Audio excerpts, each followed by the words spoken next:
Առաջի 2 օրվանից մարդու մոտ ինքնազգացողության վատացումը գնալով խորանում է։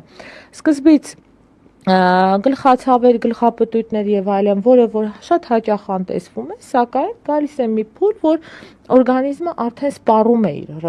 ռեզերվները։ Մենք այսօր 6-րդ օրն ենք եւ կարծում եմ արդեն իսկ 7-րդ օրը, հա, 1 շաբաթ, եւ կարծում եմ, որ արդեն Նարեկի մոտ պետք է անհանգստացնի առողջապահական խնդիրների ի հայտ գալը, որովհետեւ օրգանիզմում էներգիայի առաջացնող ռեզերվների սպառում է գնում, ինչպես նաև մենք ունենք, այսպես ասած,